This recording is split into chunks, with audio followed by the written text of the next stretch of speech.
खारे नर नारी, उत्तम मध्यम नीच लघु, निज निज थल अनुहारी।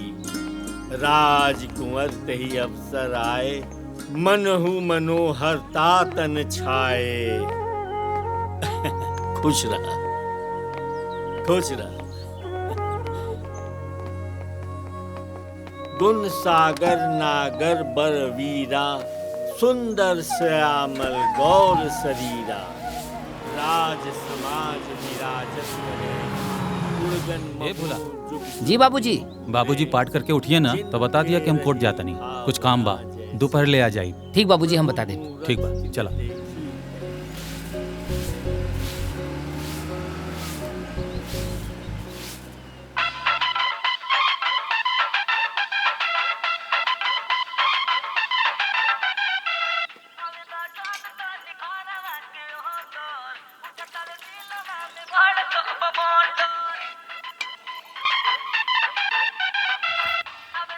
बबुनी, ए बबुनी, सुना तानी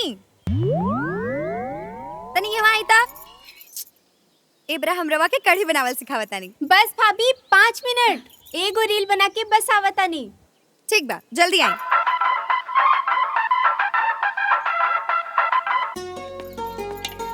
तारा बबनी के मोबाइल से फुर्सत मिली तब ना तारा से कढ़ी बनावे सीखी है। भगवान जाने ससुराल में उनकर कैसे गुजर बसर हुई। चाहे थी ना मम्मी जी, अभी उम्र काबिल बा उनकर। तब फोन करो तनी सेल्फी क्वीन बुच्ची के। भैया प्रणाम भैया। खुश रह, खुश रह। कैसन बड़ो? हम ठीक बानी, रउआ कैसन बानी? हमहू बहुत बढ़िया बानी। अच्छा ये बतावा, माई कहाँ बड़ी? अभी बुलावतानी। माई जल्दी आवा, भैया के फोन आइल बा अमेरिका से। कहा? बबुआ जी के फोन? फोन आइल बा? लब बात करा। माई गोड़ लागत नहीं माई। खुश रह बबुआ, झुक झुक जिया। ई बतावा, तू ठीक बाड़ा ना? हाँ माई, हम बहुत बढ़िया बानी तहरा आशीर्वाद से। आ सुना, एगो खुश खबरी बा तहरा खातिर। अरे हमारे MBA के पढ़ाई पूरा हो गई। ए बबुआ, जब पढ़ाई तहार पूरा हो गइल बा त आ काहे नहीं खजा? तहरा के देखला बहुत दिन हो गइल बा, और वैसे भी छठ नजदीक आ रहल बा। आज ही बस समय से तखरना के प्रसाद भी मिल जाई। अब हम बतिए। काची बबुआ जी, अमेरिका का गई रहुआ? रहुआ तो घर वालन के भुलाइए गई नहीं, गाँव के याद ना आवेला? अरे ना भाभी, ना ना, ऐसा कोनो बात नहीं खे हो, बस टाइम नहीं खे मिल पाओते घरी। अच्छा जी, टाइम नहीं खे मिलत काहे? आजकल टाइम के औरों के दिया तक का? हाँ? आकाश भैया प्रणाम, गोड़ लागतानी। अरे भोला जी प्रणाम प्रणाम, का हाल बा? पहले ई बतावा, वहीजा दिन बा की रात? यहीजा तो अब्बे दिन बा।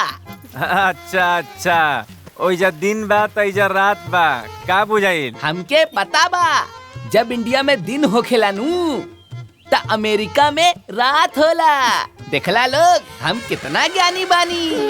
काहे ना? अरे ई कौना बात के हल्ला हो रहल बा?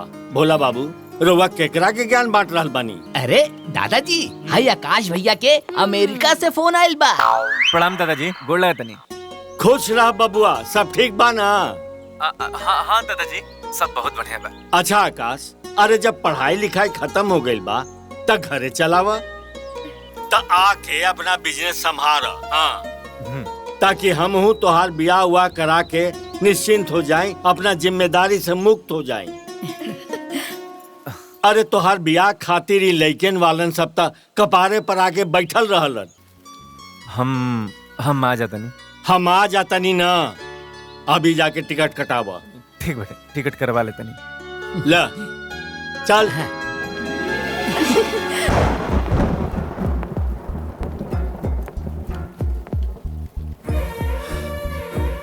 अब का हुई? आई थिंक तोहरा के दादाजी से हमने की शादी के बाद बता देवे के चाहिए। पता ना वो लोग हमने के अपने ही की ना। सुना ना आकाश, हम तोहर घर वालन से बात करब, काहे कि ई बात कोनो साधारण बात तो नहीं खे। हाँ सरस्वती, इस साधारण बात तो नहीं है, लेकिन तू चिंता मत कर ले। हम अपन घर वाला लोगन के स्वभाव से खूब बढ़िया से परिचित बनी। तू जैसन सोचो तरु वैसन कुछ नहीं के, परेशान मत होकर ले। हाँ बस थोड़ा सा कठिन हुई दादाजी के समझावत, लेकिन हमरा के विश्वास बेटे, हम तारा अंदर जौन गुण देखले बनी, जौन हमरा दादाजी के हमरा घर वाला लोगन के जैसन गुण चाहत रहे, वो सब हमरा नजर से तारा में बाटे। यही से तो हम तारा के अपनौले बनी। तू बिल्कुल चिंता मत करा, और हम सारा कागजी कार्रवाई कर दिले बनी। तू एगो काम कर ले, तू अपन पैकिंग करा, इंडिया चले के तैयारी कर जाओ।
हम तोहरा के अमेरिका पढ़ाई खातिर भेजले रही, यही बात। और पढ़ाई जौन काम आज तक पूरा खानदान में ना भइल, वो काम तू कर देला, इज्जत माटी में मिला देला। जौन समाज हमरा खानदान से संस्कार और चरित्र के शिक्षा लेत रहे, वो हमरा ऊपर कल से उंगली उठाई। तू तो समाज में हमार सिर झुका देला। तोहरा से ऐसा उम्मीद ना रहे। दादाजी बस हमारी एक मिनट बात तो सुन ली। अब कहे सुने के का बच गई बात।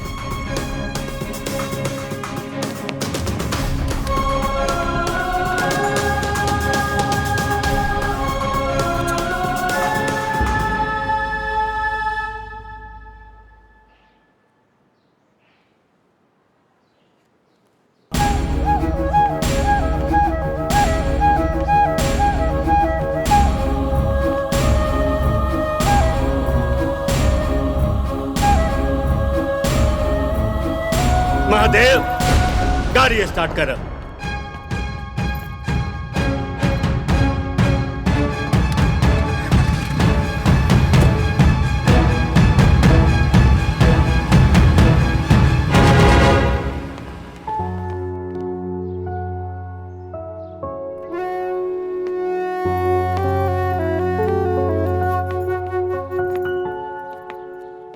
ये हमारा माई है। आई बाबूजी बोल लगा। प्रणाम माँ जी। खुश रह बेटा। प्रणाम बाबूजी को बाबूजी। और ही आकाश भैया, और ये भोला हुआ, और ये हमारी प्यारी भाभी। गोल लगा। खुश रही खुश रही। और ये हमारी छोटकी ही भैया। बेटा ये की है? माँ, इनका नाम सरस्वती है। ये हमार वाइफ है। वाइफ? अरे मैं तहर पतो पतो तई बोलना। मैं ऐसा मजबूरी आयल कि हम तो लोगन से कुछ बता ही ना पैनी। माफ कर दे जले।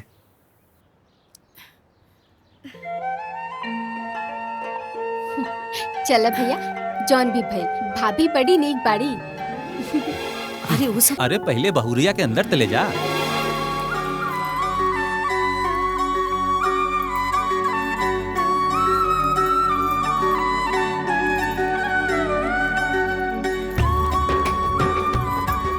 आई भाभी, एकरा के पैर से मार दी।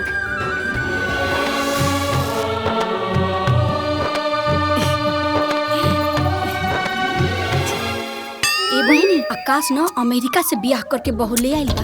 ये का कहा ताड़ू चंपा? अकसवा अमेरिका से लड़की लेके आइल बा? ना ना ना ना ना ई तोहरा के कोनो गलत समाचार मिलल बा।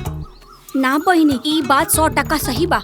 ई बात आपन तक रखिया, हमके देर होता, हम जाता नहीं।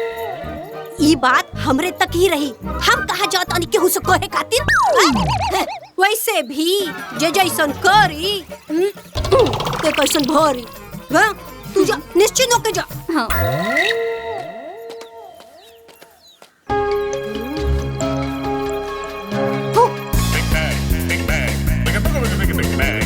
अरे गौरी, अरे सुन, एने आ। हम ना। अरे का भइल भौजी, का बात बा? अरे गांव में का हो रहल बा तोहरा के कुछ पता बा? का? ले पूरा गांव जर गइल, अब फुहरा कहे कि लत्ता महकता। अरे तोहरा के कुछ नहीं के पता ना? ले ऊ जौन मुखिया जी बाड़े न, हाँ? उनकर छोटका पोतवा ऊ अमेरिका से मेहरारू लेके आइल बाटे। न जाने कौने जात बिरादर के लेके आइल बाटे ई गांव में। अरे भौजी, जमाना कहाँ से कहाँ चल गइल। अब भाई तो जात बिरादरी पटकल बाड़ू। ले पूरा गांव आग लग गई। अरे भाड़ में जाए ऐसा जमाना, आग लागे ऐसा समाज के जे अपन मान सम्मान के ताक पे रख देला। जा तू जा अपन काम कर। लागत हमरा के इस समाचार पूरा गांव के देवे के पड़ी। ए चाची, सुना सुना तनी।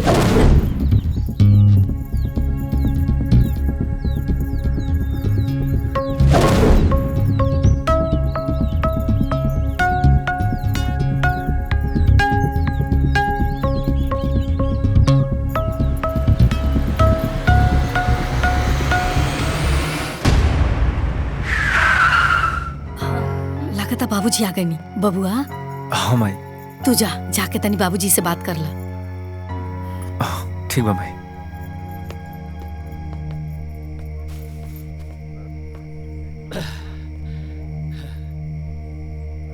दादाजी, दादाजी हमरा के माफ कर दी। हमसे बहुत बड़ गलती हो गई। हम खूब बढ़िया से जानते नहीं दादाजी कि जौन गलती के लिए बनी वो माफी के लायक नहीं के। ये आपके वसूल, ये परिवार के संस्कार के खिलाफ बाटे। लेकिन हम आपके विश्वास दिलावते दादाजी जी, विश्वास दिलावते कि सरस्वती आपके सोच के एकदम प्रतिकूल रहेगा। कहा करती दादाजी, कई बार बतावल चाहनी, कई बार हिम्मत जुटाई बतावे खातिर। अरे हमरो कोनो मजबूरी रहे ना बता पाऊनी। ऐसा तोहार का मजबूरी रहे कि तू ये बात अपना परिवार से छिपा लेला? दादाजी, जब हम सरस्वती से पहला बार मिलनी, उनकरा के जननी, उनकर अंदर जौन गुण रहे हमरा ये बुझाइल कि हमारा दादाजी के बहुत पसंद आई, बहुत बढ़िया लगी। उनकर माई बाबूजी लोग भी तरह से बतियावल चाहत रहलन, लेकिन अचानक एक्सीडेंट हो गई।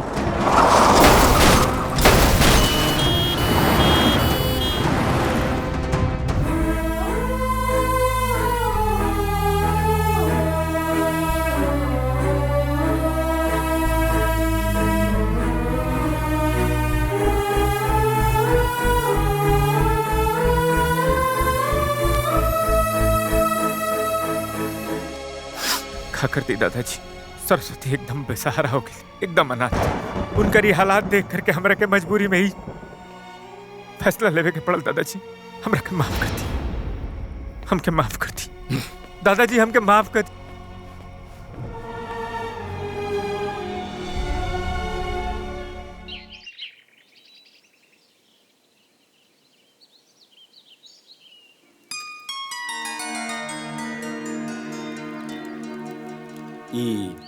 सवेरे सवेरे पूजा के कैलाश, हम तो अभी पूजा करे आ रहल बानी।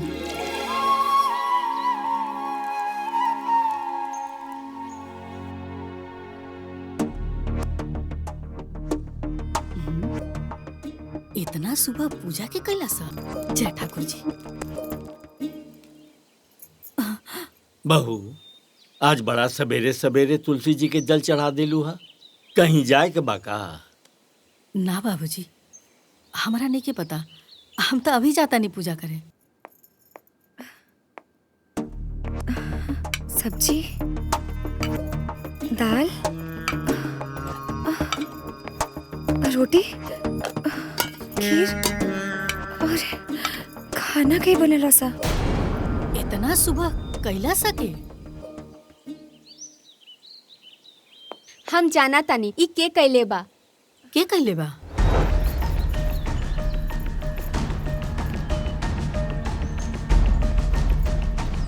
जी माँ जी, ई सब हम कहनी हम। ऊ का है ना, यहाँ के परंपरा के हिसाब से आज हमार चूल्हा छुआई के रस्म बा ना, तो हम सोचनी कि हम खुद ही ई पूरा रस्म कर दी। उ सब तो ठीक बा, बाकी इतना सारा काम तू अकेले कैसे कैलू हा? ना माँ जी, ई सब हम अकेले ना कहनी हा, हमार मदद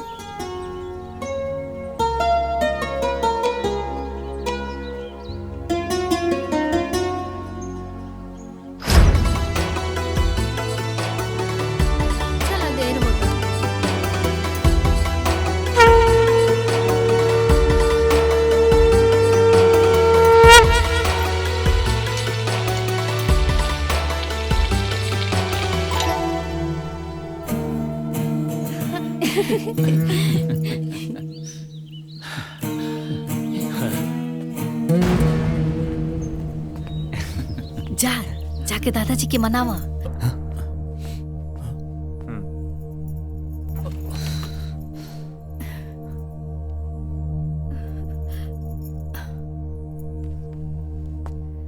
बहू, यहाँ आवा।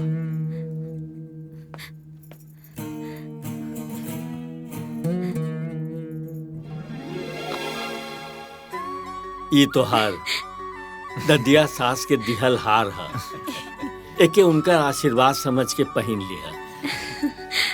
तो हार चूल्हा छुआवन के ई उपहार ला। थैंक यू दादाजी। खुश रह।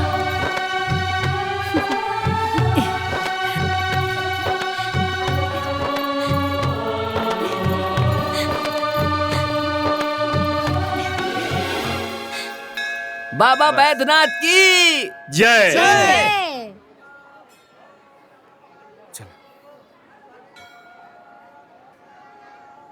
राम राम राम मुखिया राम। जी। का हो भृगु, का हाल बा? ठीक बा, बिटिया के ब्याह रहे तो शादी के कार्ड चढ़ावे आल रहनी हम मंदिर में। अच्छा। रउआ के घरे जाए के भी रहे, यही से मिल गई नी तो सोचनी कि रउआ के दे दी। अच्छा, वाह। रउआ आ जाती तो घर के शोभा बढ़ जाये, बिटिया के आशीर्वाद दे देती। अरे भृगु, तो हार बेटी तो हमार बेटिये लेखानु बिया हैं? आई कभी भइल बा कि गांव के कोनो घर से निमंत्रण आए हम ना जाई? हम जरूर आए। बेटा राजपाल जी बाबूजी। देखा, इनकर बेटी के बियाह बा, कुल राशन पानी के व्यवस्था करा दिया, कोनो दिक्कत ना हो के चाहिए। चिंता मत करिए। बहुत सुंदर गाड़ी जी प्रणाम। प्रणाम। कार्य कतवारू, तोहार का समस्या बा? मुखिया जी, हाँ। रउआ जनते बानी, अगला साल किसान क्रेडिट से हम लोन ले ले रानी, कुल फसल हमार जल में बर्बाद हो गई। हम बड़ा कर्जा में हो गई बानी, समझ में नहीं आवत कि कर्जा कैसे दियाई। रउआ एक बार मैनेजर साहब के फोन कर देती, हमार कुल कर्जा माफ हो जाई। एकर कोनो जरूरत नहीं के। बेटा प्रकाश। जी दादाजी। इनका के 10,000 रुपया दे दिया, ठीक बा? जी जी अब धन्यवाद। खुश? प्रणाम।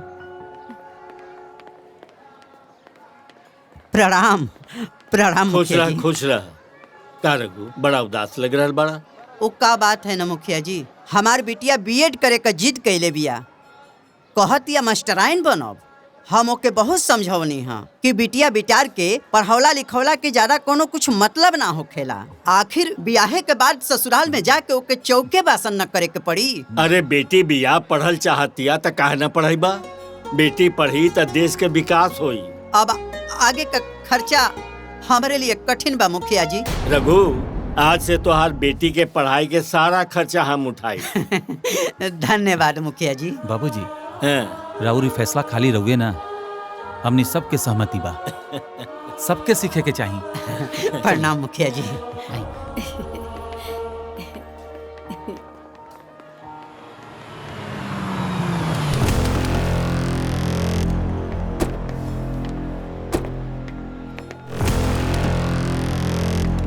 कहो मुखिया जी का अमेरिका वाली बहुरिया ही है। हाँ हाँ जीजा जी। वो बिना हरदी अमाड़ो के।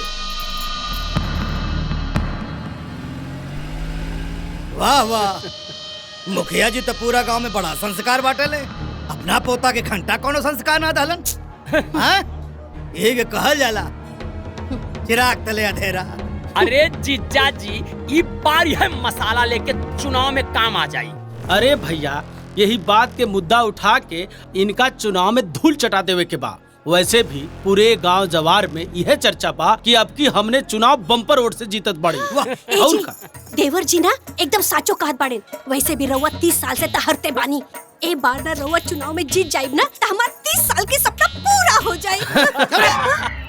ये मेहरारू जब बोली तो कुफारे बोली। अरे भाई का जरूरत रहे बोलेगी कि हम 30 साल से हारत हई। तू चिंता मत करा, भूल मत दी। ये मेरी साला चुनाव हम जीतो।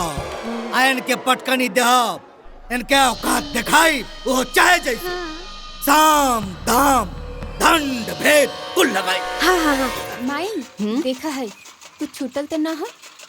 सब लिख दिलू नो। हाँ। ए भोला भोला। हाँ माई। खेने आव। बस आवतानी। बताई। हाय देखा, हाय सामान के लिस्ट तैयार हो गइल बा। और एको सामान छूटे के ना चाहिए। अरे माई, एको गो सामान ना छूटी। आज जाके नियत नियम से लेके आई है। और हाँ, नहा धो के ठीक बा। ओहो, हमके सब पता बा। छठ पूजा बहुत ही पवित्र पर्व होखेला। एमे भूल चूक से कौनो गलती ना होके के चाहिए। रउआ हमरा के इतना बुड़बक ना बुझी। हमरे लगे इतना ज्ञान तो बटले बा। हाँ बिल्कुल, काहे ना, बहुत ज्ञान बताहरा लगे। रह दी ना माई, हम करता नहीं। हम करता नो। एक काम करा, तू जा रसोई में जाके दाल चढ़ा दो। हनो ठीक। ए बुची जो ना तने भौजी के हाथ बटा दे। ठीक बा माई। जा माई, एगो और ज्ञान के बात कही। रह दा, अपन ज्ञान ज्यादा मत बांटा। एगो काम करी हले, कल सुबेरे सुबेरे ना ठीक सही समय पे चल जी बाजारे। बुझाइल? ठीक भैया। का बनाओ तेरे माई? माई। हाँ बेटा। कहा सोच में पड़ल पड़ू? कोनो बात बा? अरे ना बेटा, कोनो बात नहीं की। का माई, अब तू हमारा से छुपाईबू? तहरा के देख के पता चल जाता थे। बतला वाले का बात बा? देखा बेटा, तहरा तो पते बा ए घर के परंपरा बा कि कौनो जब पतोह बियाह करके आवेले ना तो छठ उठा लेवेले। बड़की दुल्हन आई रही ता ओही साले छठ उठा लेले रही। लेकिन छोटकी दुल्हन ता अजायदा रहेदा। आवो इससे भी अमेरिका में उनकर पालन पोषण भइल बा। तब उनकरा का पता बा एजा के नियम धर्म आ परंपरा के। माई ऐसन काहे कहा तनी माँ जी? ला आगे। हमके यहाँ के कल्चर के बारे में सब कुछ पता बा। और अगर कुछ थोड़ा बहुत ना भी पता रही ता और फिर रउआ काहे खातिर बानी? रउआ बता देव हमरा के। और हम जाना तानी कि छठ पर्व के व्रत बहुत कठिन होखेला, लेकिन हम चाहतानी कि रउआ हमरा के आशीर्वाद दीही कि हम रउआ और दीदी के साथे एह बेर छठ के पर्व अच्छे से सफल कर सकी। तू तो हमरा दिल के बात कह देले दुल्ही। खुश रहा। अरे वाह, अब की बार ता 3-3 को दौरा बंधाई। जय हो छठी मैया। इस साइट पर छठ के पर्व के सारा जानकारी बाटे और तू चाहबू एकरा से सारा जानकारी लेके तू सीख सकेलू। ठीक दी। अब हम एकरा से सीख के और पूरे परिवार वाले के सबके इम्प्रेस कर दे। हम पर इम्प्रेस करे खातिर तारा के वो काम करे के पड़ी। का? आई देखा, ए पर जाके ई देखा पूरा गाना बाटे। एकरा के सीख सकेलू और सीख के इम्प्रेस कर सकेलू।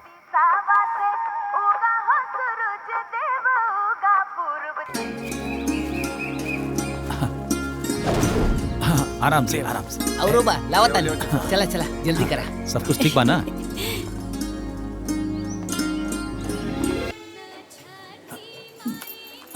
प्रणाम प्रणाम प्रणाम, प्रणाम प्रणाम। मुखिया जी और परिवार के संस्कार देख के तो मन गदगद हो गया। है मोती मुखिया जी के परिवार के तने शरबत पिलाओ। अरे जीजा जी काहे में लेट कर दी, कुल शरबत तक खत्म हो गए।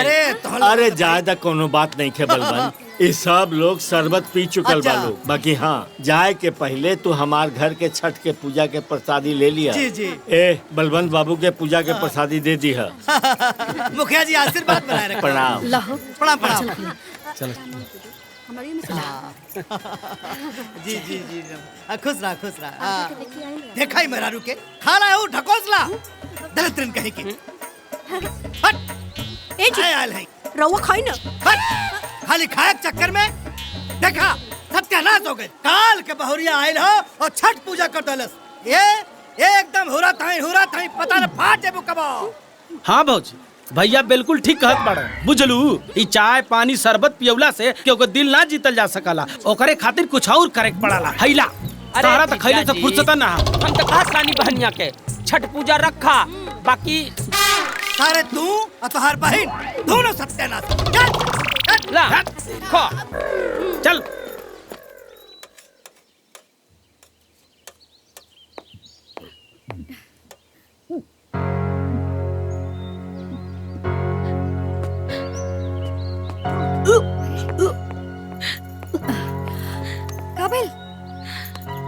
का भइल दुल्हन, तबीयत तो ठीक बा?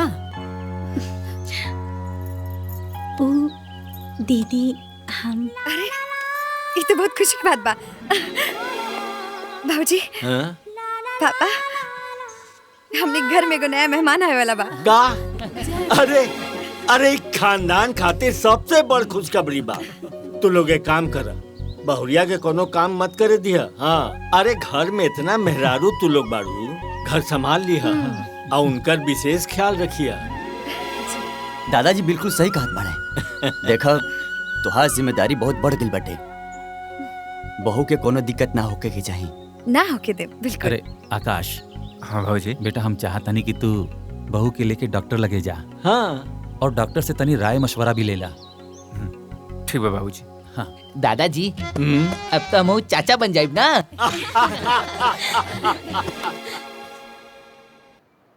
आज दिन भर कमैया राती भर मार लिया। हाँ भाई। अरे जीजा जी बहुत टेंशन हो गई। हाँ हो गए। अरे ई बार के प्रधानी के सीट महिला आरक्षित हो। महिला आरक्षित हो गई और वो कम से कम बीए पास हुए के चाहिए। अरे बाप बीए पास? ऐसे तो हमनी के 5 साल का कई मेहनत बर्बाद हो जाए। लगती है बा। ऐसे कैसे बेकार हो जाए? है? इस बार के चुनाव दीदिया लड़े। वैसे भी दीदिया तो बीए पास है बा, बाकी कैसे पास बा रउआ से ज्यादा के जान सकेला। अरे ना ना भौजी के भौजी कैसे चुनाव लड़ी है भाई?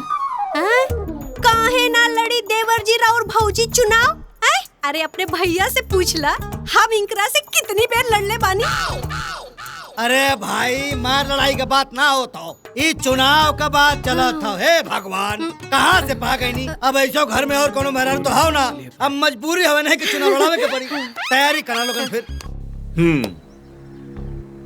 ते बार केकरा नाम से पर्चा भराई? गायत्री तो ग्रेजुएट नहीं की।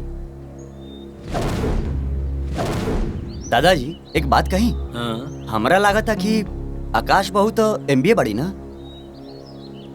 तो उन्हीं के नाम से पर्चा भरल जाओ। हाँ ठीक है बा। लेकिन दादाजी हाँ? दीदी भी ता बीए बाड़ी और घर के बड़ बहू भी बाड़ी, ता हमरा लगा था कि पर्चा में नाम उनकर लिखल ठीक रही। ठीक बोल रहल बारू। ते बार ई घर के बड़की दुल्हन पर्चा भरिए और चुनाव लड़ी है।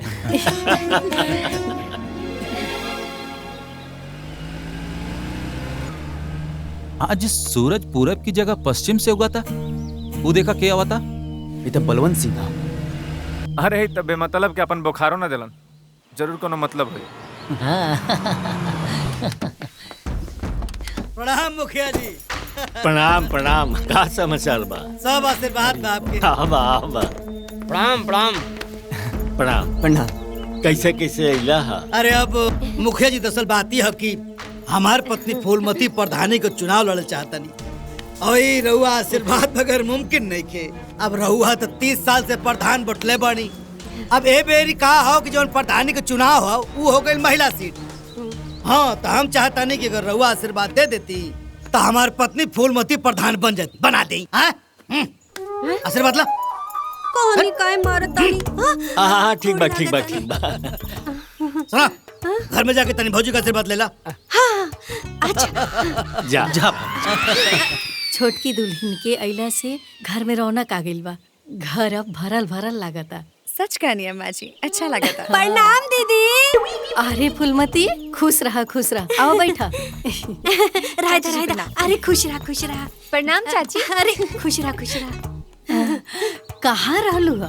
तू तो दिखाइए ना देत रहलू हा। तू तो एकदम गुलरी के फूले हो गइल बा। अब कहा बताई दीदी, इनकरा से छुट्टी मिली तब ना यहाँ वहाँ जाए के मिली।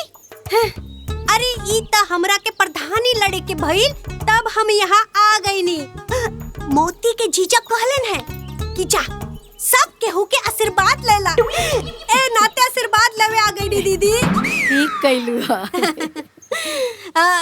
अच्छा दीदी, हाँ। और अमेरिका वाली बहुरिया नजर नहीं खियावत कहवा बाड़ी? अपना कमरा में हुई है, बुला देता नहीं। ए छोटकी दुल्हन, छोटकी जी माँ जी। देखा तारा से केहू मिले आइल बा हो। आवतरी। हाँ।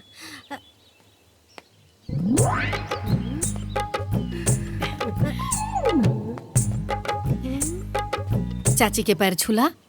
खुश रहा।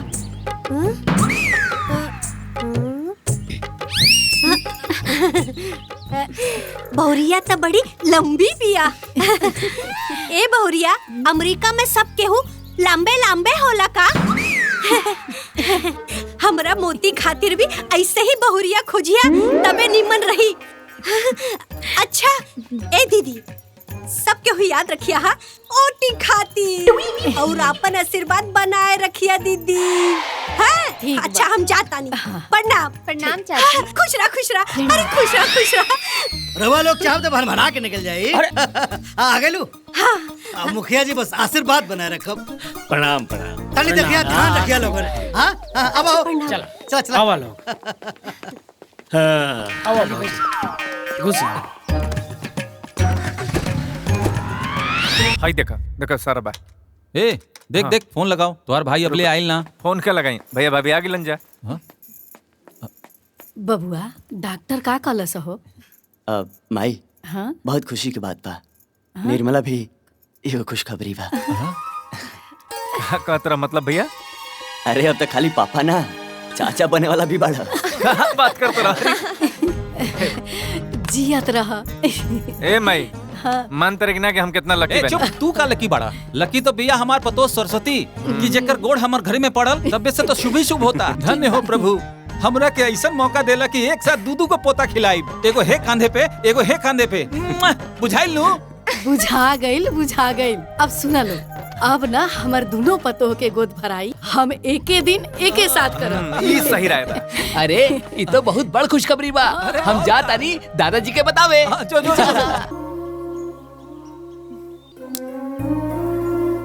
चलो बेटा। चलो अभी सब पूजा पाठ हो गई, तब बैठा लो पर्चा भरे के बाद। दादाजी 1 मिनट, हम थाली रखते हाँ ठीक बात, तू रख क्या बैठा लो। चला भाभी। ए आवा जल्दी।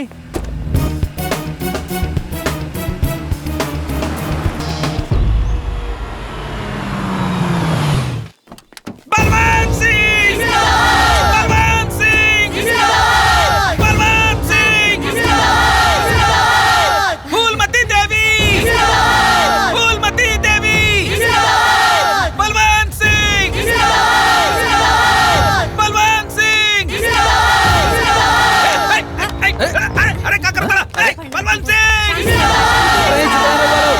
तो हम लोगों के जुनून देख के हमारा विश्वास हो गया कि हम जीत गए नहीं। हम जीत रहल बानी। बस देख बा, अब फूलमती जी के अंदर लेके जाता नामांकन करे आप लोग शांति बनाए रखी, अपन जलवायु से बरकरार रखी, ठीक बा? धन्यवाद। हर हर महादेव। हर हर महादेव।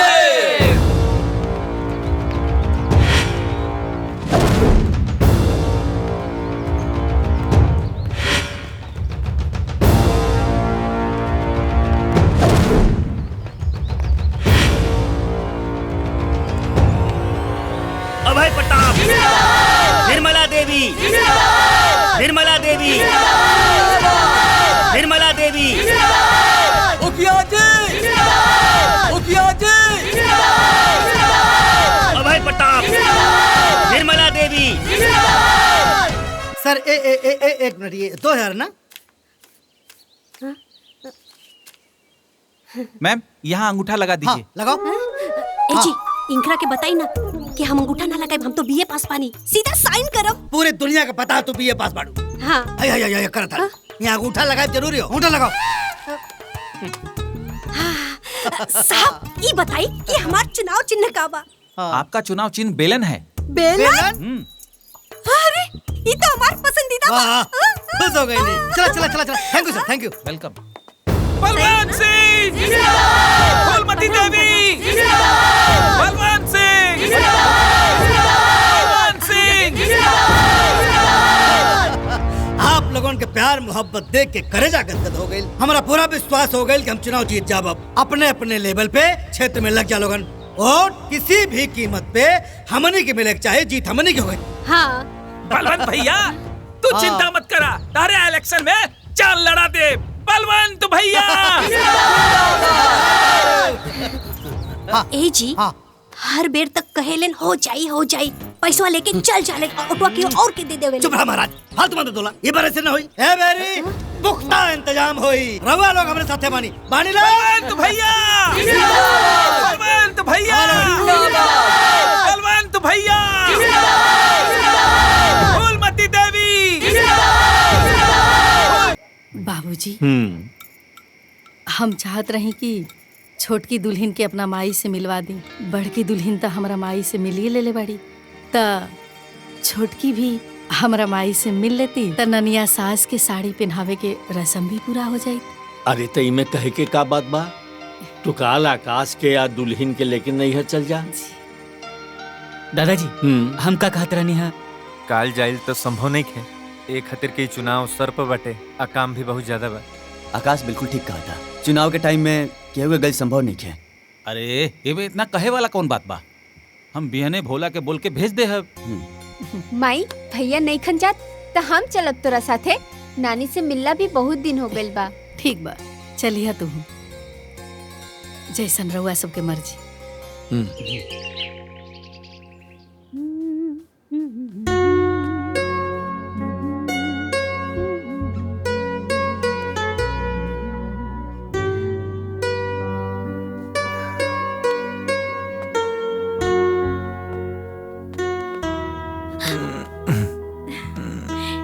ये का करत हनी? हम तारा के प्यार करतनी। अच्छा, तू कितना खूबसूरत लगत रहो, बहुत सुंदर। अच्छा मतलब हम आज ही खूबसूरत लाग रहल बानी, अरे रोज ना लागे नहीं का? न, हमार मतलब ये नहीं है तू हमरा के रोज सुंदर लगेलू, लेकिन आज कुछ ज्यादा लगत रहो। हम सब जानतानी, शादी के बाद पहली बार हम रुआ से दूर जातानी, यही से हमरा के मक्खन लगावतानी। बात तो तू सही कहत रहो, लेकिन सच बतलाई, अगर हमार बस चलित ना, तारा के हम अपना आँखी से 1 मिनट खातिर भी, 1 क्षण खातिर भी दूर ना होके देती, बुझाई? हम भी रुआ से एक पल भी दूर नहीं खिराल चाहत, काहे कि रुआ में हमार जान बसेला। अगर ये जान चल जाई तो? धत, अरे ऐसन बात ना बोले के चाहिए, भगवान ना करे रुआ की कुछ हो जाए। अच्छा ठीक बा, हम मजाक करत रहनी। तो के एगो बात बताई का? अब तू ना अकेले नहीं खो, अब तू दूगो हो गई बड़ो, कहे कि अपन ख्याल रखे के पड़ी।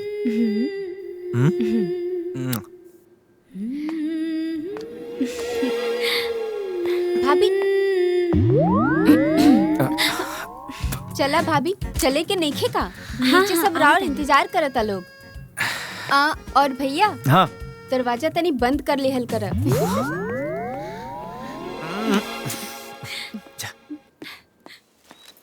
मम्मी जी, हाँ साड़ी कपड़ा सब कुछ हम गाड़ी में रखवा देले बानी, बस रुआ आराम से जाएं, ठीक बा? ठीक बा। सदा सुहागन रहा, है ना? जी हाँ माई भाभी आवतारी। हाँ ठीक। और सुना, हाँ भोलवा घर पे ना रही, ऐसे सही सांझ दरवाजा बंद कर लिया। ठीक से रहिया, हमरा चिंता लगा रही। ना माँ जी चिंता मत करी, हम बंद कर ले। ठीक बा। जी माँ जी। चला हो। अरे ना ना ना ना, सदा सुहागन रहा, खुश रहा। इतने दिन में तरह से ऐसा दिल लागल बा, ऐसा बुझाता कि कौनो जन्म में हमने के बहन रहनी जा। हमरो भी ऐसा नहीं लागेला। अरे भाई सब बतिया तू लोग ऐजे बतिया लेबू कि कुछ ओइजा खातिर भी छोड़बू। जी बाबूजी। अपन जोन विपक्षी बानू ओके इतना हल्का में मत लिया बेटा। खुश रहा खुश रहा खुश रहा, ठीक से जइहा लोग। हाँ चला। काहे कि वो लोग चुनाव जीते खातिर कोई भी पत्र आजमा सकेले। हाँ ठीक ही कह रहा है। अरे जाई जाई, लेट हो जाए जाए। नानी घरे पहुंच के फोन कर दिया और लौटत समय मामा के बोल के धनी राम की इमरती 2 किलो बंधवाई लिया। भैया 2 किलो मिठाई में का हुई? तू ही बतावा, इतना बड़ परिवार बटे। माई तू 5 किलो लिए है। अरे बैठे जा। आराम से जइहा, चला अपना काम पर लग जा।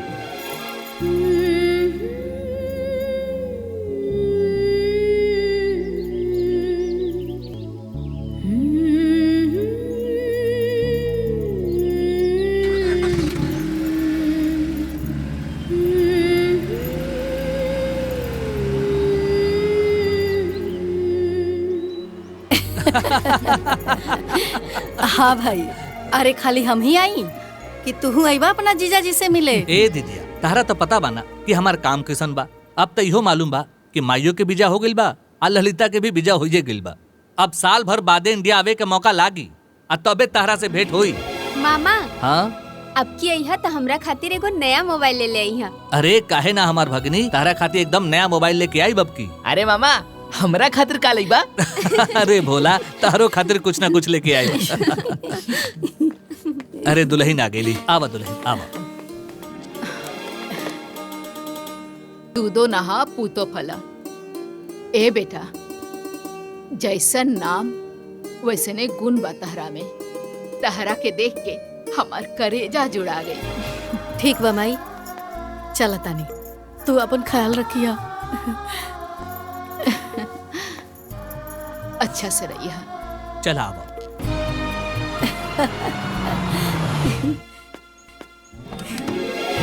आवा चला।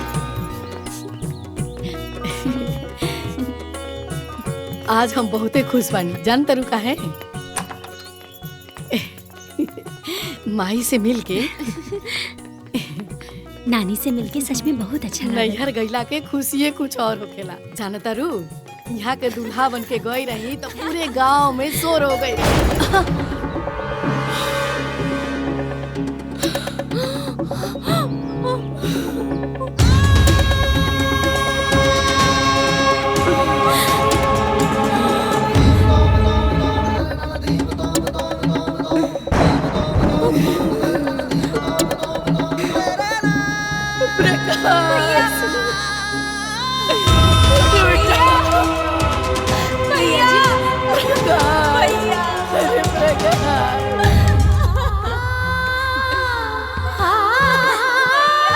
उठी ना।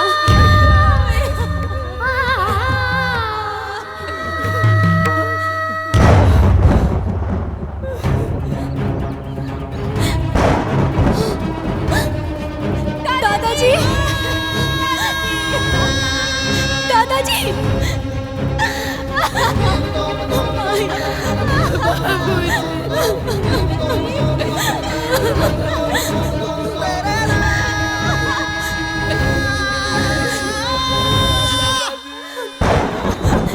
बाबूजी,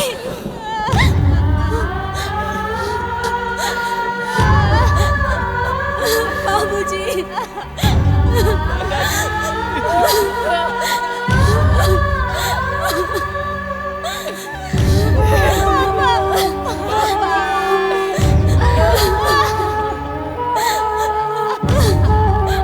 बाबूजी, ये सब क्या हो गया?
मुखिया जी के तो पूरा परिवार बर्बाद हो गई। किस्मत के खेल देखा, दूसरा के सहारा देवे वाला परिवार खुद बेसहारा हो गई। हाँ भीरगु भाई, तू ठीक कहताड़ा।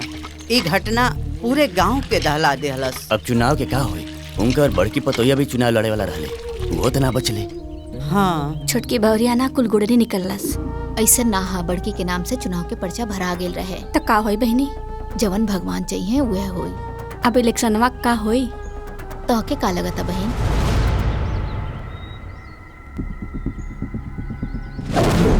हेलो नमस्कार, मैं हूँ एनटीसी समाचार से रानी और हम पहुँच चुके हैं जौनपुर के शेरवा गांव में, जहाँ एक ही परिवार के 5 सदस्य की निर्मम हत्या कर दी गई है। और जब ये हत्या हो रही थी तब पूरे गांव वाले कहाँ थे?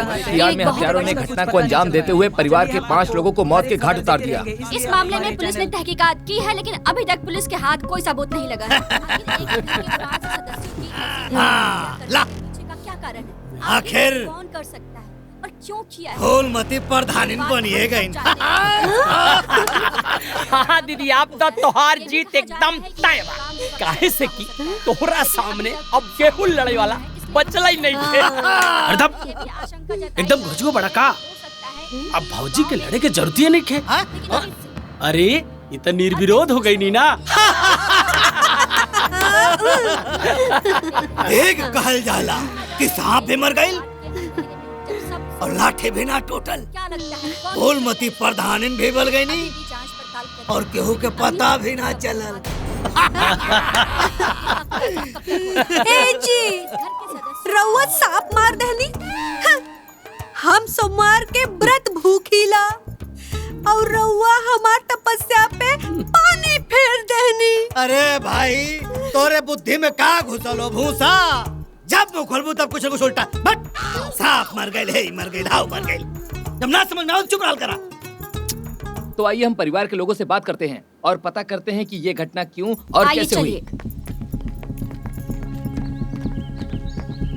माता जी आप क्या बता सकती हैं मदर सकती हैं कि आपके परिवार में किसी का आपसे रंजिश थी? बताइए माता जी, बताइए माता जी, बताइए। जब तक आप नहीं बताएंगे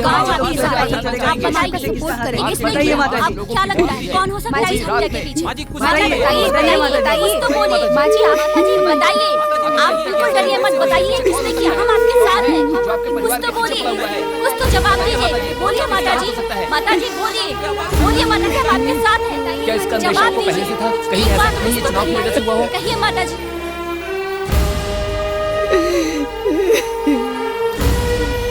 रुक जाओ। बंद करो, कैमरा बंद करो।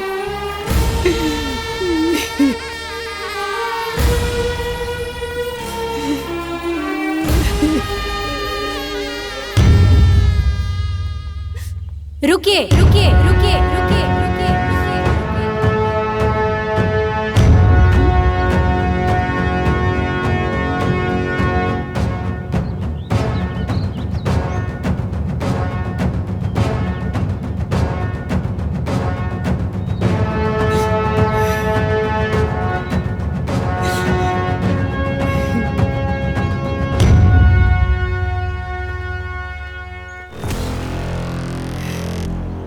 मैं ये तो नहीं जानती कि मेरे परिवार के सदस्यों की निर्मम हत्या किसने की है, पर मैं ये जरूर जानती हूँ कि इन हत्याओं के पीछे नियति क्या है, और इसीलिए मैं उनके मंसूबों को पूरा नहीं होने दूंगी।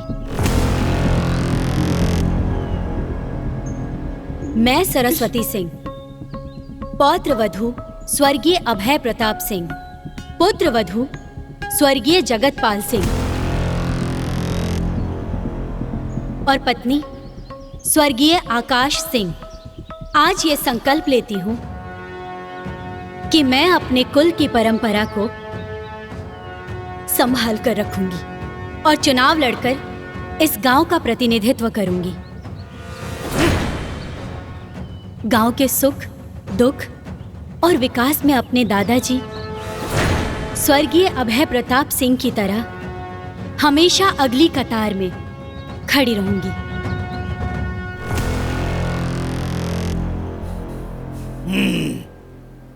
लागत है कि परिवार के 5-5 लोगों की हत्या के बाद एक दिमाग फ्यूज हो गए लो। एकरा इहो नहीं खे पता कि चुनाव लड़े खातिर नामांकन भी करे के पड़ेला, जवन अनकर भइले नहीं खे और पर्चा भरे के टाइम भी निकल चुकल हो। ये चुनाव लड़ी हैं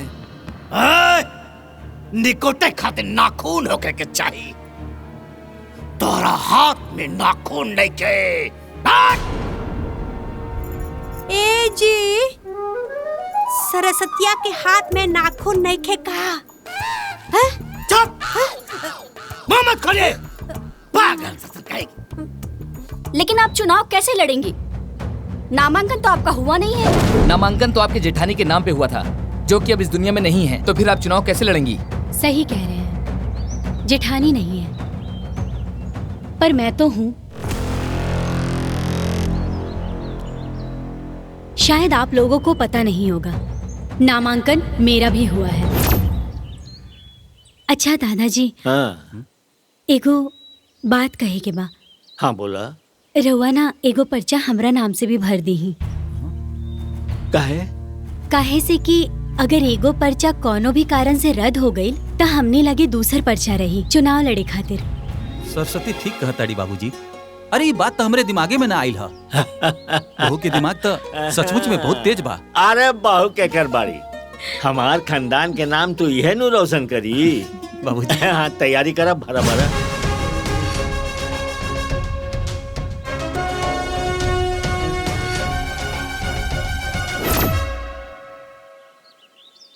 तब तो आप चुनाव लड़ सकती हैं। जी हाँ, जरूर मैं लड़ूंगी और मेरा चुनाव चिन्ह रहेगा किताब।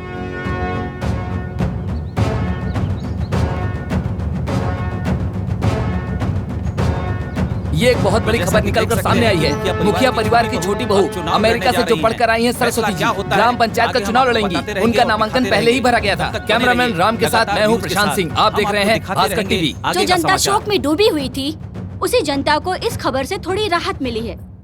भीमा जी भैया। कमर कस ले लोग, ये मेरी चुनाव कौनो भी कीमत पे अपना हाथ से निकले के ना चाहिए। कौनो भी कीमत पे कुछ भी करे के पड़े, चुनाव हर हाल में जीते के ही बा। अगर इनका चुनाव चिन्ह किताब हो तो किताब ताक पे रखा रह जाएगा चाहिए। आप चिंता ना करी भैया, हम बानी ना, रहुआ टेंशन मत ली, हमनी के ना साफ संभाल लिया जाई। प्रधान तो हमार दीदिया ही बनी, चाहे निर्विरोध और चाहे जीत के। सुनतनी मुखिया का पतो चुनाव लड़ा तड़ी। अरे वो अकेले कहाँ जाइए वोट मांगे? मुखिया जी होखता तो संभाल लेता। अरे ऐसन कोनो बात ना है, बहुरिया तो पढ़ल लिखल बाड़ी, वो विदेश से सब संभाल ली है। घर में इतना बड़ा कांड हो गई और उनके चुनाव की पड़ल बा। हमके तो लागत उनके गोड़वे ठीक नहीं खे, पता ना गांव के का हुई। मुखिया जी के नतवन बाड़ी, उनकर तेवर और संस्कार मुखिया जैसे नहीं बा। गांव के हित में उनके मुखिया बनावे में ही ठीक रही। हमरा के लगा था कि बलवंत भैया ही विकास कर सकेले भाग दौड़ करके। का कहताड़ा कोरा के ताटी और गांव रखवार। गांव का विकास होकी का ना होकी, लेकिन गांव के पतन तो होबे करी। ठीक कहा तारा, सरस्वती के जितावे में हमार सबके गांव के और हमार भलाई बा।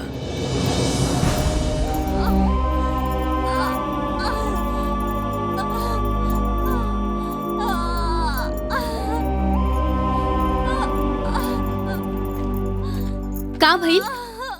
ई दर्द से यहाँ तड़पत बाड़ी और रउआ लोग देख रहल बानी। कम से कम इनकरा के हॉस्पिटल ते लेके जाई। के लेके जाई? इनका मर्द परदेश में बड़े, इनकर एगो सास बाड़ी जौन खटिया पे पड़ल बाड़ी, और पड़ोस में कोनो मौका पे मर्द ही नहीं खे। भोला जा गाड़ी लेके आवा। हाँ।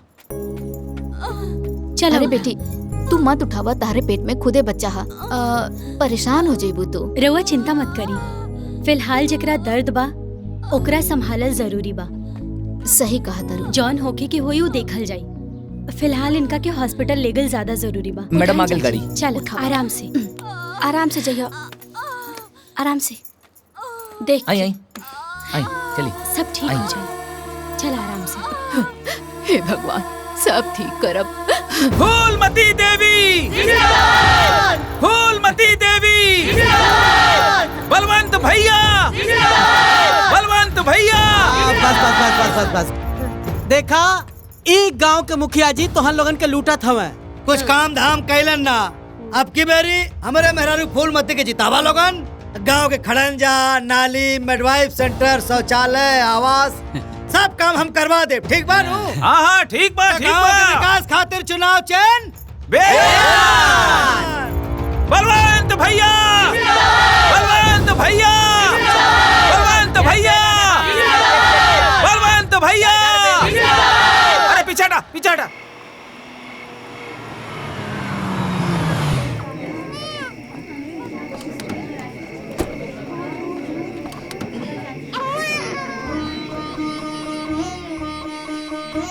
इला चाची तो की पोता भइल बा और जच्चा बच्चा दोनों स्वस्थ बा।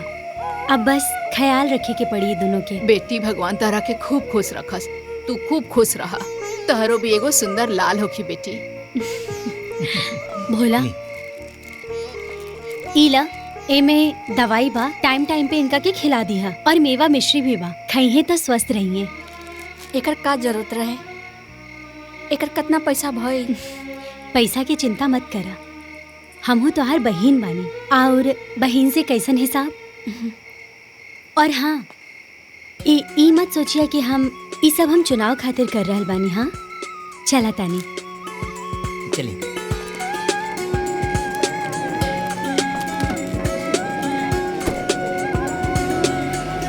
प्रधानी चुनाव के लिए गांव में बहुत ही गर्मा गर्मी चल रही है। दोनों पक्ष अपने अपने तरीके से प्रचार प्रसार में लगे हुए हैं।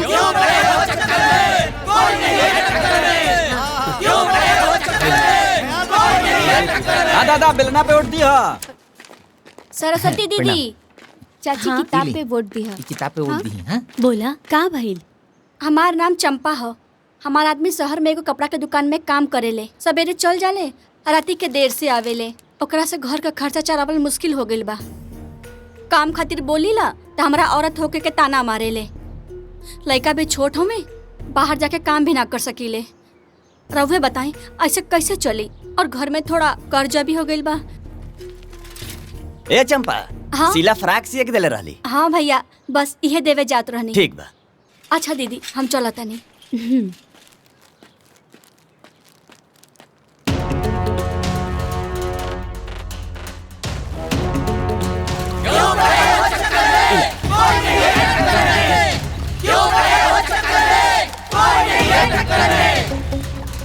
हम खाना बनावे के अलावा और का कर सकीला मैडम?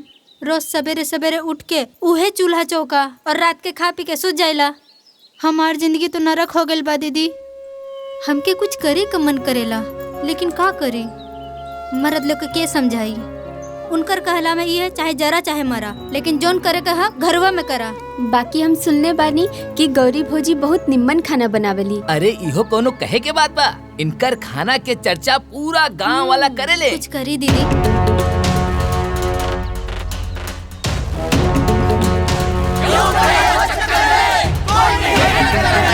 फूलमती देवी, फूलमती देवी।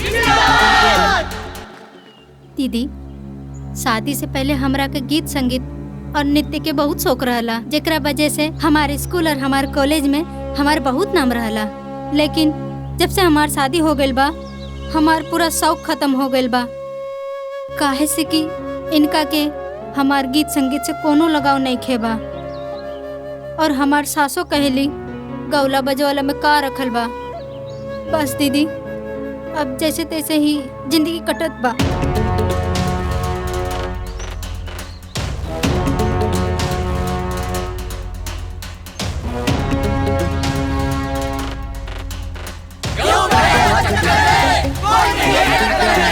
फूलमती देवी, फूलमती देवी। तोरा तनको लाशरम बाकी ना रे? जब देखा तब मोबाइल में घुसल रहेलू। मोबाइल तारा के खाए पिए के दी का? भाई के तो पेला से फुर्सते नहीं खे। कितना बार कहिला कि तू अक्षर पढ़ लिख ला, लेकिन दिमाग में तो घुसे वाला बा नहीं। का भाई काहे डाटा तरू एकरा के? देखी ना, ई दिन भर मोबाइल में घुसल रहेले। मैडम, माई के समझाई ना, आजकल के पढ़ाई मोबाइल पे होखेला। मैडम, हमरा यूट्यूबर बने की बा। कुसुम सही कहा दिया रधिया। देखा, अब समय बदल गइल बा। वैसे भी जेकरा जे करे के बा ऊ करे से कभी भी ना रोके के चाहिए, बशर्ते ऊ गलत काम ना होखे।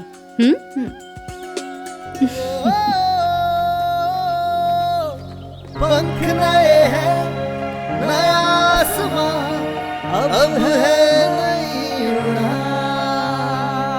सभे आज जे यहाँ मौजूद है, उस सब लोगन के हम प्रणाम करतानी।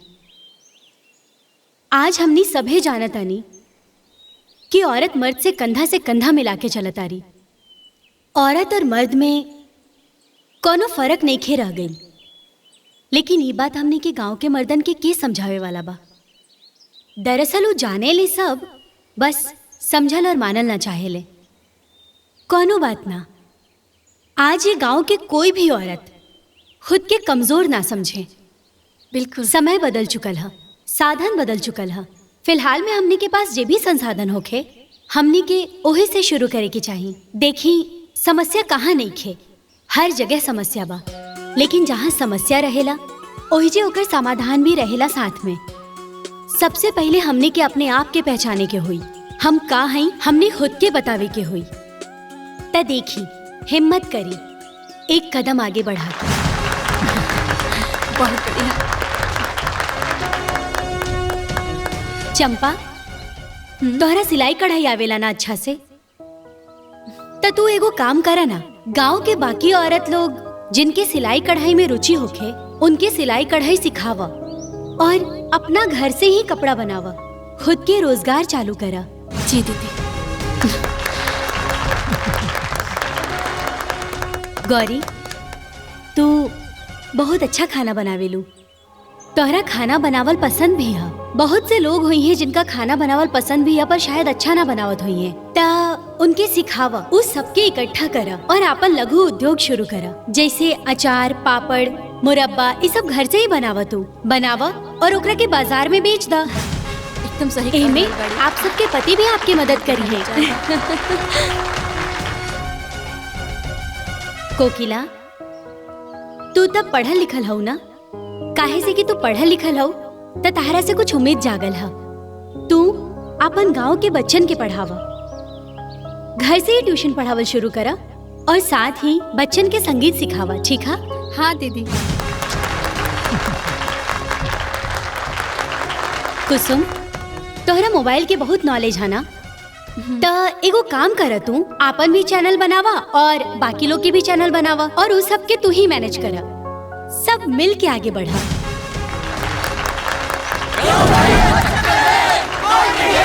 सरस्वती देवी, सरस्वती देवी, सरस्वती देवी, सरस्वती देवी। बंद कर, बंद कर, बंद कर। का गाँव वाला लोग गाँव के लड़का के छोड़ के अमेरिका वाले के पीछे झुलाइल बड़ा लोग, हाँ? काम में ना आई, कुल झूठ बोलतिया, अपने जैसन तोहन लोगन के बेवकूफ बनाई, बिगाड़ के रख दे। खाली बर्तन बजा के भजन गईबा लोग, बहुत पछताईबा।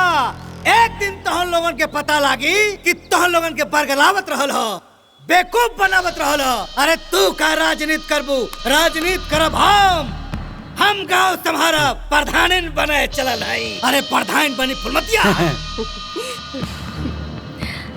बलवंत जी, खुद भाषण देवी से अच्छा रही तनी फूलमती देवी जी के सिखा देती।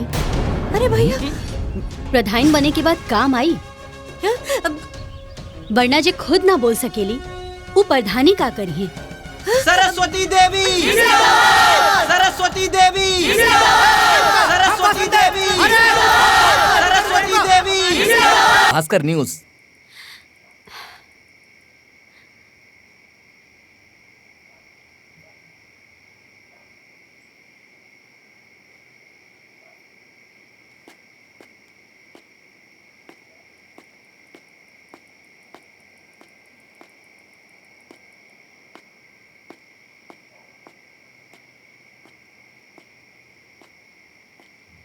बेटी, अरे बैठा बैठा, ला हाई दूध पीला, गरम बा, हर थकान दूर हो जाए। ठीक बा माँ जी, रउआ काहे परेशान होता नहीं, हम खुद ले लेती ना। अरे बेटा, तहरा पेट में बच्चा बा, तहर टाइम से खाइल पियल सब बहुत ही जरूरी बा। तू तो जानते बाड़ू कि ये हमनी के खानदान के आखिरी निशानी बा।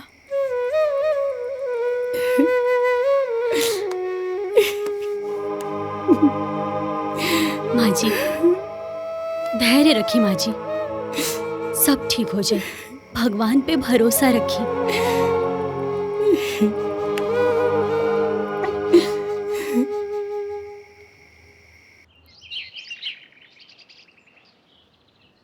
का मोती बड़ा डिंग हाकत रहला कि चुटकी बजा के चुनाव जीत ले। इतना दिन हो गए, कुछ माहौल समझ में नहीं के आवत। ना ना जीजा जी, माहौल तो खूब बनल बा। घंटा बनल बा, माहौल बनल बा, माहौल बनल। देखत है कितना माहौल बनल बा। अरे रउआ भी ना फटाक से गुस्सा जाला। अरे आपन केवल औरतन में पकड़ नहीं खे हो पावता, उस सरस्वतिया औरत के फायदा उठावता। असल बात ये है भैया कि महिला होखले का भरपूर फायदा उठावत है सरस्वतिया।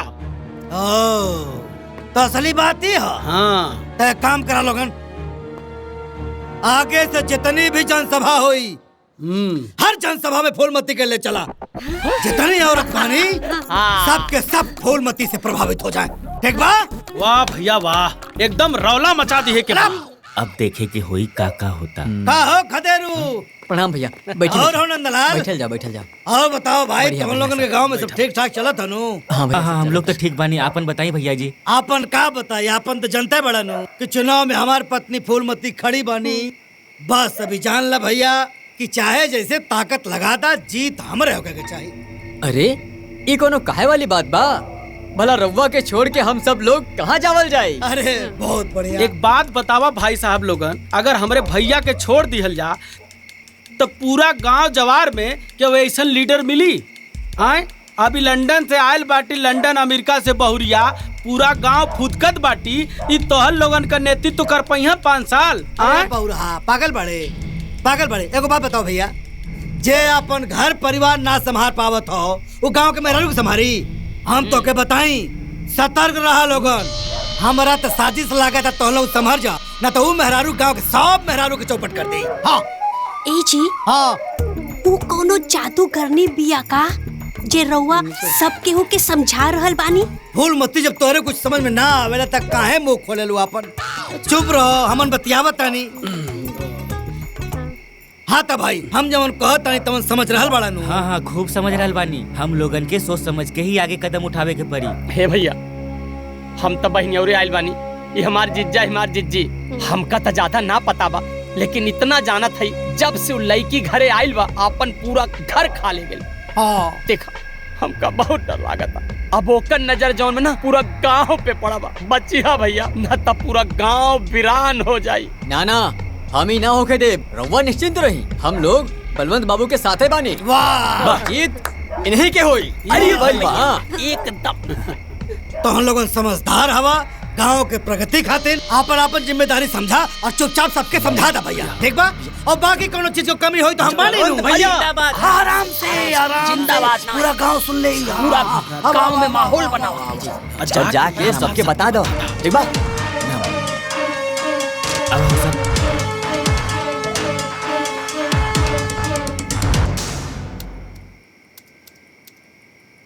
हाँ जी, तो बोलिए क्या पूछना है आप लोगों को? तो मैं जानना ये चाहती हूँ कि आप यहाँ रही भी नहीं हैं और यहाँ के कल्चर से आप वाकिफ भी नहीं हैं और आपको पता भी नहीं यहाँ पे किस चीज की जरूरत है। फिर आप गांव का विकास कैसे करेंगी? देखिए, जैसा आप सोच रही हैं वैसा बिल्कुल भी नहीं है। आजकल जमाना बहुत ही ज्यादा टेक्नोलॉजी के मामले में आगे बढ़ चुका है। नेट पे किसी भी तरह का कोई भी आंकड़ा निकालना बहुत इजी होता है। भोला, आंकड़ा दिखाओ। ये लीजिए, ये रहे हमारे गांव के आंकड़े।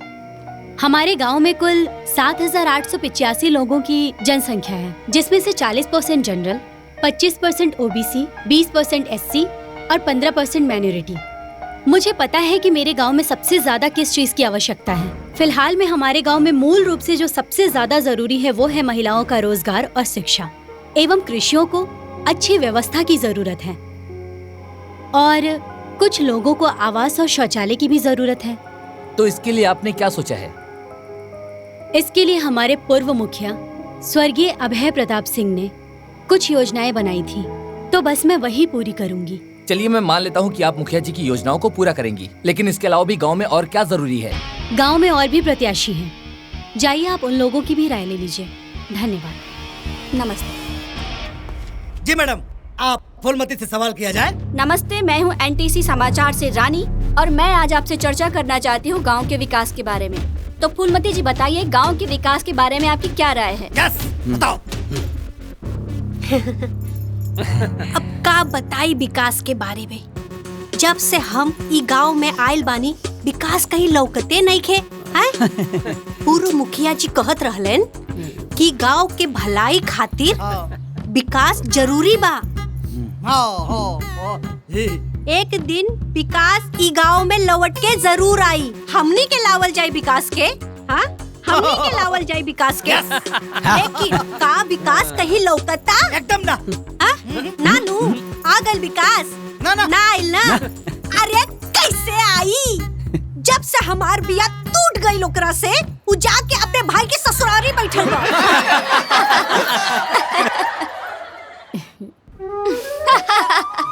अरे आवे के नामे नहीं खेले।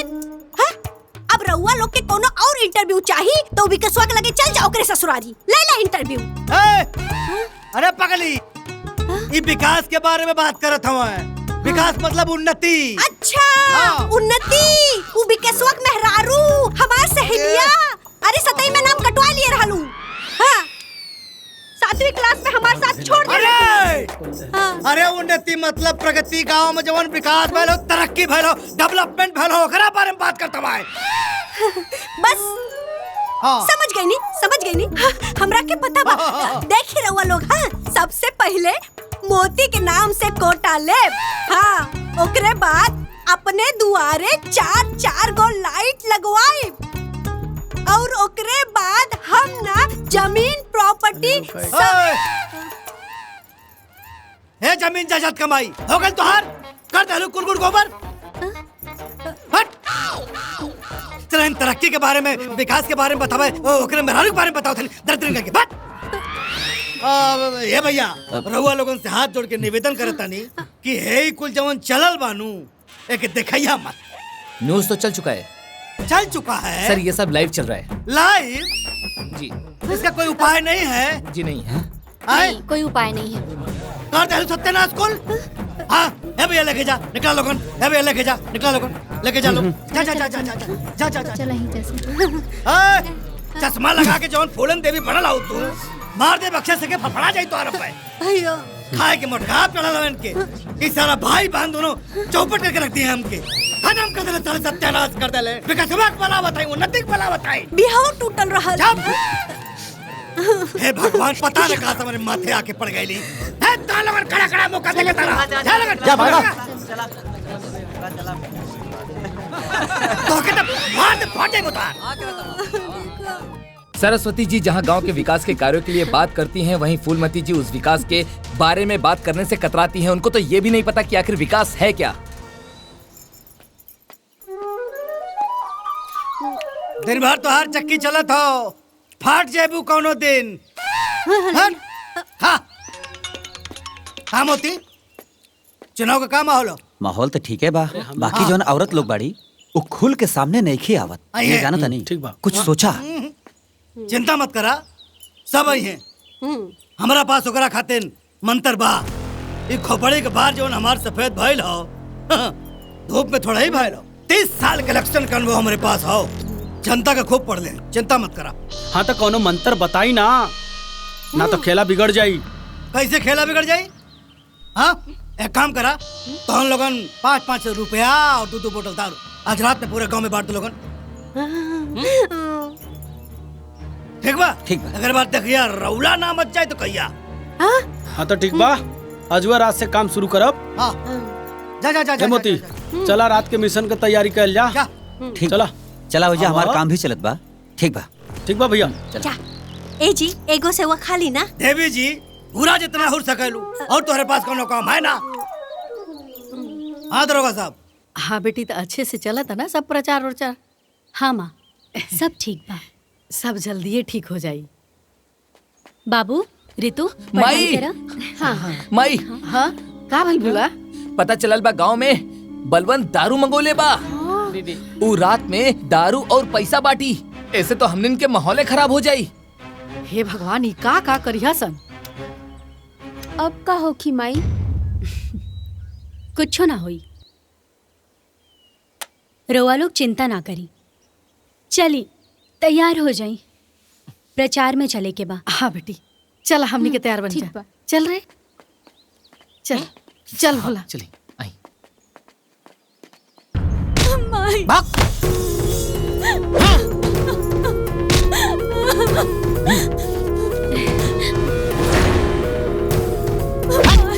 ई का हल्ला होता? अरे मैडम, वो छठुआ हा, ओकर रोज के ड्रामा बा। रोज पी पा के आवेला और अपना मेहरारू के मारेला पिटेला। चला चल के दिखा था। मैडम, औरत पे हाथ उठा के ढेर अपना आपके मर्द समझता रखा। हाँ ए मैडम, हमरा के ढेर मत समझाए। ये हमार मेहरारू बिया, चाहे मारी चाहे गाड़ी, रहुआ के बोले का अधिकार नहीं खे, समझ ली? बहुत बढ़िया, सुन लेला लोग। हाँ, इस सरजू ना, सरजू के शराब बोला था। अभी भी समय बा, तू लोग अपन अपन मर्द के संभाल ला लो। ये इलेक्शन आवत जात रही और इलेक्शन में दारू की बोतल बटत रही, लेकिन उन नुकसान के बाद होखे वाला बर्बादी में तोहनी लोगन के साथ देवे वाला केहू न रही। चली माँ जी।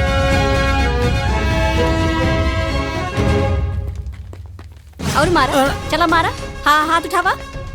बताया जा रहा है कि सरस्वती जी और बलवंत जी के बीच कांटे की टक्कर है चुनाव को लेकर के। आए दिन लोग गांव-गांव में प्रचार कर रहे हैं। सरस्वती जी जनता के बीच जाकर उनके दुखों और दर्दों को सुन रही हैं और उनके हौसलों को बुलंद कर रही हैं। चुनाव को लेकर के बहुत बड़ी चर्चाएं हो रही हैं और कहीं न कहीं ऐसा लग रहा है कि जनता सरस्वती जी को कभी सपोर्ट करती है, कभी ऐसा लगता है कि फूलमती जी को करती है। अब जनता किसके साथ जाएगी, कुछ कहा नहीं जा सकता। तो बने रहिए हमारे साथ, आप देख रहे हैं भास्कर न्यूज।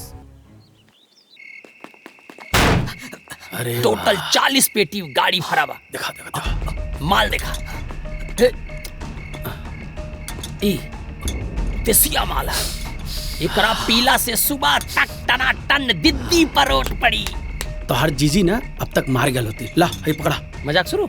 अरे ला ना, चला आवा जल्दी। नोट लायल बड़ा की ना। अरे यार माल पूरा टनाटक भरल बानी। हाँ बस बस बस। बता तोरा के 40,000 लाई है। अरे वाह।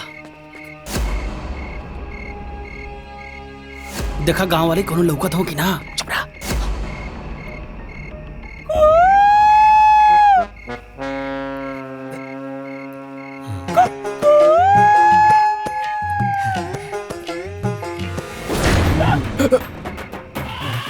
ढेर दारू पिए के शौक चढ़ेला तो के कुल दारू पिए के शौक निकाल दे तो हर हम।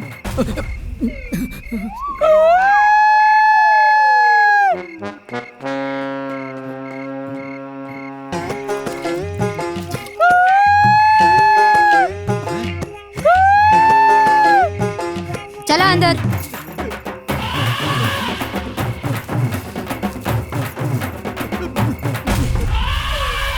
अरे कौन सिग्नल दे दो? न तोहरे आवाज में दम बा न तोहरे सिग्नल में दम बा। अभी तक के वायल ना। चुप रहा। तोहरे ही शहर से हमार जीजा 30 साल से चुनाव हारत बा। दे करत रहा। शांत रह।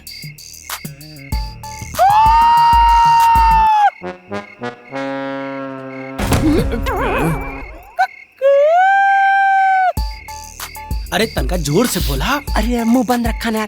तोरा के चुनाव के बारे में कुछ पता बा? 45 बार हम चुनाव लड़ौले बानी। हाँ तो ठीक बा। चुप।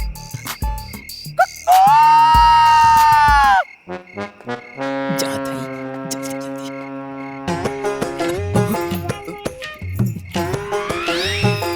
कैसे जान गई?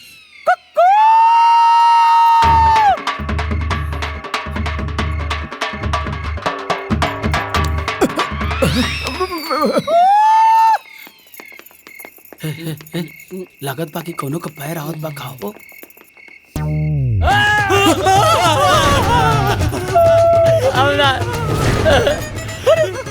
दारू गाड़ी ना ले हमला ए भाभी। अरे हम बलवंत उनका हम सार है।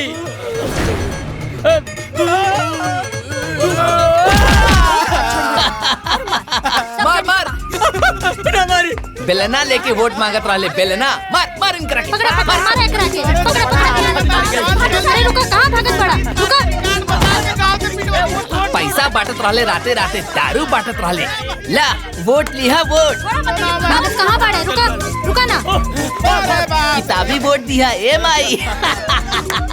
मारा दबा के। पकड़ पकड़ के रख।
जीजा जी अब अपन काम हो जाए।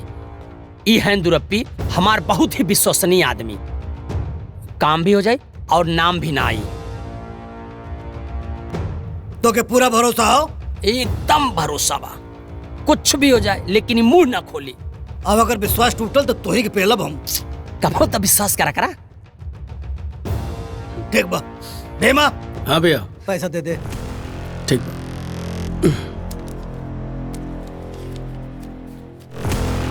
हेलो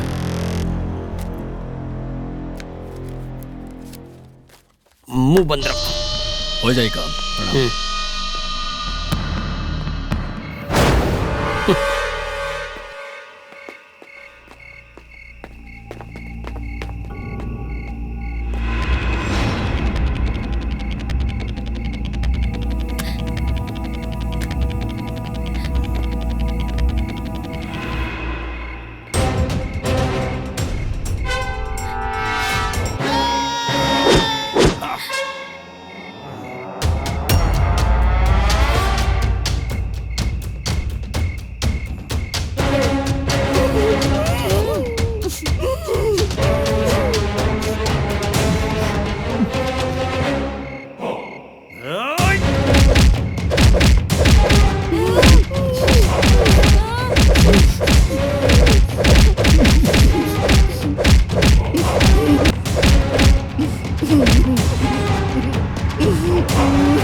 चल निकल यहाँ से।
अरे माँ जी, तू ठीक बाड़ू बेटा?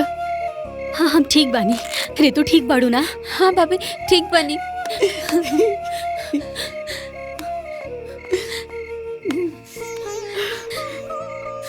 भोला भोला। हाँ ठीक बनी।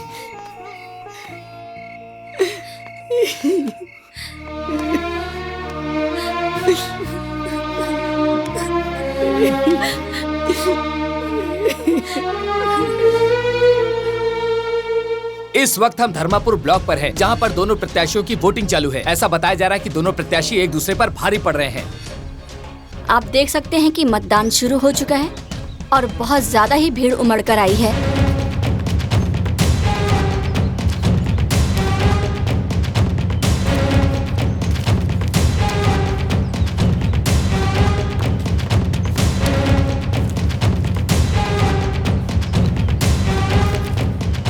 अभी तक माना जा रहा है कि 70% वोटिंग हो चुकी है, 30% बाकी है, जो कि 5 बजे तक हो जाएगी।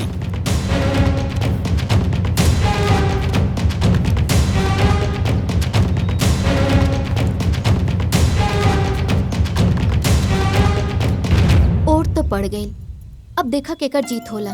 4 गो मंडली जोड़ के ऐसे ही हल्ला करे के होके तो केहू भी प्रधान बन जाई। लेकिन ऐसन भइल तो बलवन के किस्मत तो धुला जाई, लेकिन हाँ गांव वालन के किस्मत में तो दुख लिखा जाई। सही बात बा ना? देखा भगवान के का मर्जी बा। अब तो काल वोट गिनला के बादे पता चली कि का होखे वाला बा। बलवंत के पलरा भारी लगाता ई बार उहे जीते हैं। ऐसा ना बा, पूरब के टोला के वोट बलवंत भैया के झाड़ के गइल बा। उत्तर के टोला से लेके दक्षिण के टोला तक कुछ ना कुछ वोट बलवंत भैया के पड़ल बा। तो इससे हमरा के लागता कि एही बारी बलवंत भैया ही जीत जही सही से। लेकिन कानो कान खबर मिलल बा कि सरस्वती के भी वोट सही पड़ल बा। भैया अभी कोनो भरोसा ना कल जा सकेला जबले रिजल्ट ना आवे।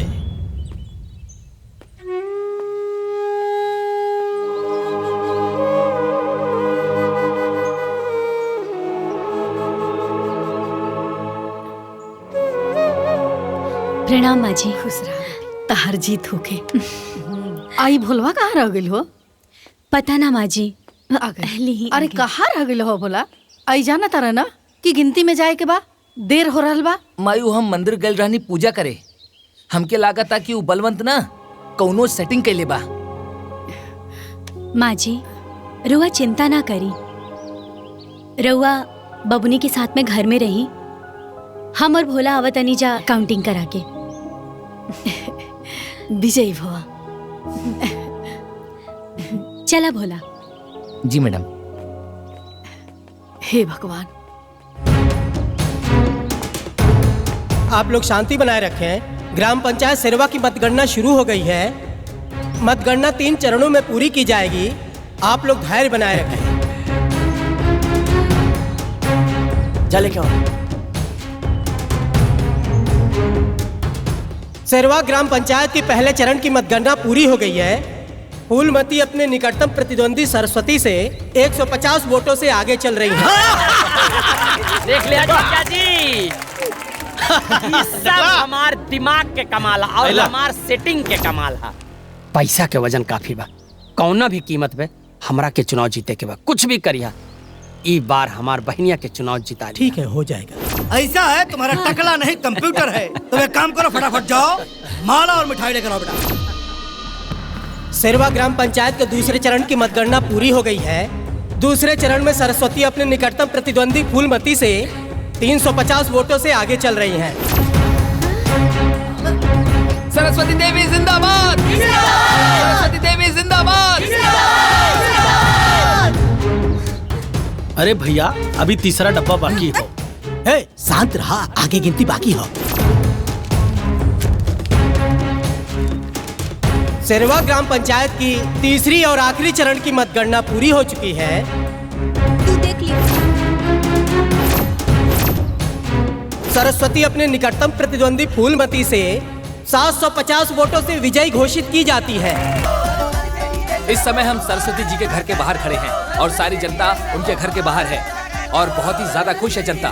सरस्वती जी ने इस चुनाव को अपने दम पर ही जीता है और वो भी 750। खुश रहा बेटा, आज हम बहुत खुश बानी। तू हमारा कुल के मर्यादा रख देलू। तू हमार बहू ना, हमार बेटा बड़ू। तू हमारा खानदान के मान सम्मान अभिमान बड़ू। तहरा पे हमरा बहुते गर्व हो रहल बा। ना माँ जी, अभी हमार कर्तव्य पूरा नहीं खे भइल। भोला। जी मैडम। फोन दा।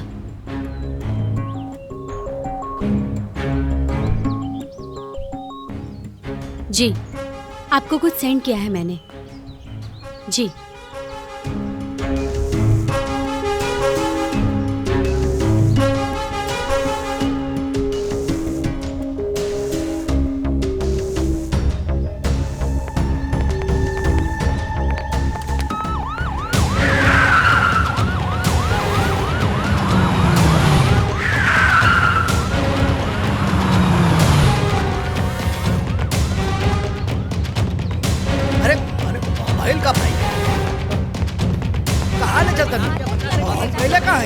अरे भाई हमार गुनाह बतेवा लोगन बताइए, ये तो गलत हो रहा है। अरे भाई कौन लोग हटा यार, माइक लेके आओ। ना ना हमको कुछ नहीं क्या बोलेंगे। बलवंत जी बताइए। अरे हम आपको बताना ही होगा। ना ना ना ना ना ना ना के लालच में बताइए बलवंत की थी। हम कुछ ना बोलो, हम कुछ ना बोलो भैया। इन्होंने सत्ता के लालच में आकर मुखिया जी की हत्या की थी। जांच पड़ताल के बाद पुलिस ने इनको गिरफ्तार कर लिया है। बहुत बड़ी खबर का खुलासा हुआ है। पूर्व मुखिया के परिवार जिनकी हत्या हो चुकी थी, उनकी हत्या का खुलासा हो चुका है। उनकी हत्या में उनके गांव के ही बलवंत सिंह, भीमा और मोती हैं। उन्हें आज ही पुलिस ने पकड़ लिया है। नमस्कार, आप देख रहे हैं भास्कर न्यूज। आज हम फिर से एक बार शेरवा गांव में पहुंच चुके हैं, जहां पर सरस्वती जी ने अपने प्रतिद्वंदी को हरा करके ग्राम प्रधानी का चुनाव भारी मतों से जीत लिया है। सरस्वती देवी जिंदाबाद! क्या आप बता सकते हैं कि इतनी बड़ी जीत इतनी आसानी से कैसे हासिल की आपने? आसानी से। जब अपनों का साथ और बड़ों का आशीर्वाद सर पर हो तो कोई भी बड़ी से बड़ी मुश्किल आसान हो जाती है। ये सब मेरे बड़े बुजुर्गों का प्यार और आशीर्वाद है। यहाँ के समस्त ग्रामवासियों को मैं दिल से धन्यवाद करना चाहूंगी, जिन्होंने मुझे इस काबिल समझा कि आज उन्होंने मुझ पर भरोसा करके मुझे इस पद पे खड़ा किया। और मैं उन सबसे वादा करना चाहूंगी कि मैं आपका भरोसा हमेशा कायम रखूंगी। अभी अभी पता चला है आपके परिवार के कत्ल के बारे में। बलवंत सिंह, भीमा और मोती गिरफ्तार हो गए हैं। इस पे आप क्या कहना चाहेंगी? अभी तो सिर्फ मैडम वो गिरफ्तार हुए हैं। अभी तो उन पर बहुत कुछ मुकदमा चलना बाकी है। तो आपके पास कोई सबूत है? आपको क्या लगता है उन्हें गिरफ्तार किस बिहाफ पे किया गया है? मेरे पास पुख्ता सबूत है उनकी गिरफ्तारी का। सबूत है? कैसा सबूत है? एक्चुअली मेरे दादाजी के कमरे की सफाई करते वक्त मुझे मेरे दादाजी के कमरे में हिडन कैमरा मिला था।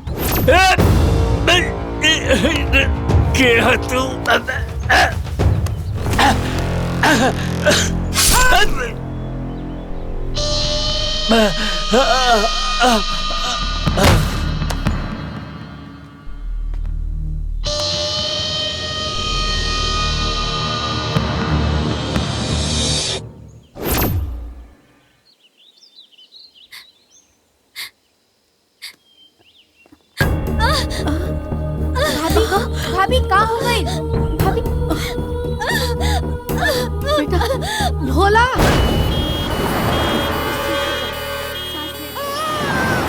बधाई हो, लइका भइल बा। भगवान के आशीर्वाद से जच्चा और बच्चा दोनों ठीक बाड़े।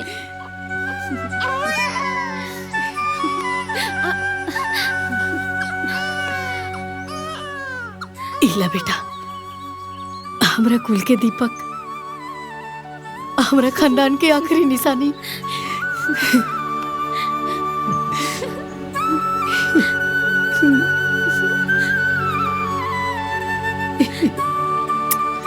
बधाई हो।